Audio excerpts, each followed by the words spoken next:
nabanggit. So, to be honest kasi dahil nandito tayo buong araw, I wasn't able to monitor. Hindi ko po nabalitaan yung petisyon. Pagdating naman sa defense team, ako po categorically masasabi ko na hindi namin alam na magkakaroon ng petisyon or may plano mang magkaroon ng petisyon. Hindi ko nga alam na naihain na yung petisyon. Attorney Torion and I know each other. I think we're acquaintances, but we're not in communication, and especially with this petition, hindi po kami nagkausap tungkol dito. Do you support the petition, sir? No, the defense would like to just focus on the impeachment trial. Yung petition, I haven't read the petition at all, so I don't know what it says. So I'm not in any position to support or not support any But are you petition. satisfied with the performance of the presiding officer sa pagkaka-elect niya doon sa proseso na ginawa? Well, sa akin naman po, naging orderly naman yung conduct ng trial for the past 2 days, no? And yesterday, nung may first witness na talaga na na-present. So, there's nothing I can say against the presiding officer. It would be inappropriate for me to comment against senator judges also. Sir, nakarating na po ba kayo sa yung request din ng prosecution na ipasubina yung kanyang chief of staff na si Attorney Zuniga Lopez, and how did she respond to it? Yes, nakarating na, nabanggit ko sa kanya yon, and well, she knows, na gano'n naman talaga ang mangyari because sa pre-trial brief pa lang nakalista naman. In fact, even ako nakalista doon, di ba? And that's okay. Sa akin nga, sinasabi ko parate, ulitin ko lang, prerogatiba ng ng prosecution. So sa atin naman, when the witness is there, they're given the chance to direct the witness and we're given the chance to cross-examine. So, ano naman po tayo?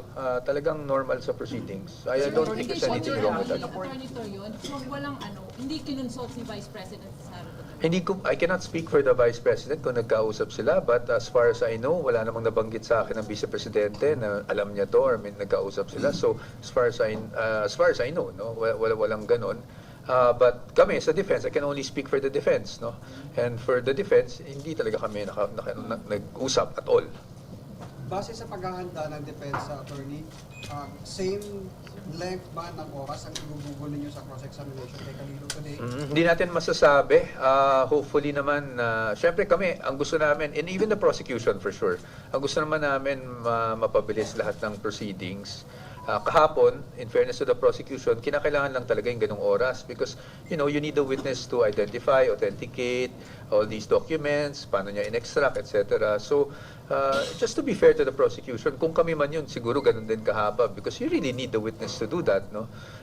Sa amin, sa course examination, we're hoping naman na hindi ganun kahaba. But tingnan natin kasi it will really depend, no, sa takbo ng questions. Attorney, ma-imagine nyo ba sa defense na mag-object parate dun sa mga inihahain ng prosecution? Talaga bang gano'n ang strategiya ng defense? Opo, hindi po, Sir Ian, hindi po strategy yun. Actually, it's really something that lawyers do every day in court. Bakit? Kasi under the rules, there are questions that are objectionable and there are questions that are allowed. And if questions are objectionable, siyempre, trabaho rin po ng abogado, whether it be defense or the prosecution, to object. No?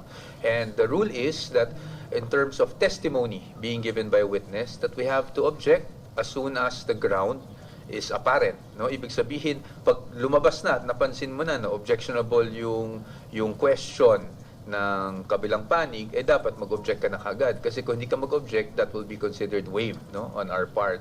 So, ginagawa lang naman namin yung trabaho po namin. But as to strategy, hindi naman po ganun babaw yung strategy namin na object lang ng object. Opo. Sir, based on sa... So, yung sa part naman po ng defense, are you also considering to call on Vice President Sara Duterte as your witness? Right now, wala kaming nalagay na ganyan sa aming pre-trial brief. No? Yung hostile witness, ang hostile witnesses po, dapat po kino-qualify po muna yan. Meaning, pag pinatawag mo sa stand, kailangan mo ipakita sa korte na talagang hostile ang magiging testimony ng isang witness and they will have to ask for the court to declare the witness as a hostile witness. No? Ano ba ang pagkakaibahan nun? Pag hostile witness po kasi, para lang sa kalaman ng ating mga kababayan, kung ako ang nagde-direct, meaning usually hindi ako pwede magtanong ng leading questions or questions answerable by yes or no. Pero pag ang isang witness ay mula sa pagiging ordinary witness ay naging hostile witness, pwede na po siyang tanungin na nagde-direct sa kanya ng yes and no questions answerable by yes and no. So, yun naman po yung usual nuances pagdating sa hostile witness. But to answer your question, sa amin wala naman po sa listahan namin. But ang parati namin sinasabi is, kung darating ang oras na sa pananaw namin ay kinakailangan, then syempre we will consult our client regarding the matter. Attorney, hindi kaya si VP Sara kung dumating ang time na yun? Never naman siya nagpakita ng any objection, no? But I guess it will have to really depend on kung ano yung takbo ng trial talaga. Sir, just a matter of clarification. If the court should and if the court orders her appearance, may legal ways ba siyang pwedeng gawin para hindi masunod yung subpoena? Or is she really required to face? Well, we'll see. Of course, there will always be remedies, no? Especially if the issue is a fundamental right under the Constitution. So, tingnan po muna natin. I don't also want to preempt the presiding officer, si Senator Cheese Escudero, and also the senator judges. So, tingnan po muna natin. And then, pag dumating tayo doon, definitely magbibigay naman ako ng panayam kung ano po ang magiging posisyon namin.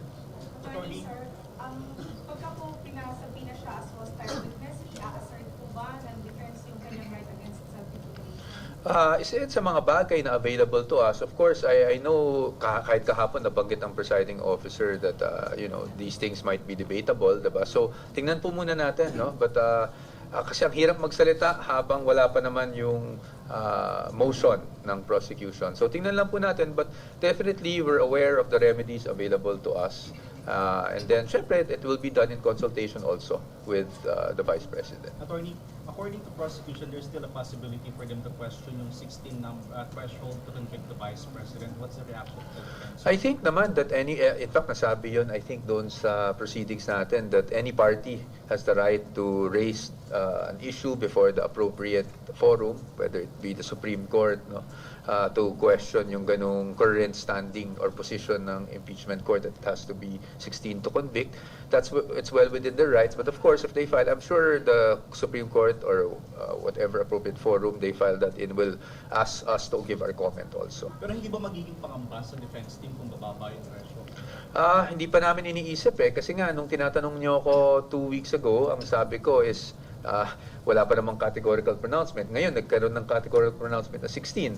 So, pag dumating man sa panahon na gustong i-question yon, we will just submit our comments then. No? But sa amin, isa lang naman ang posisyon ng defense dyan sa threshold. The Constitution is clear for us.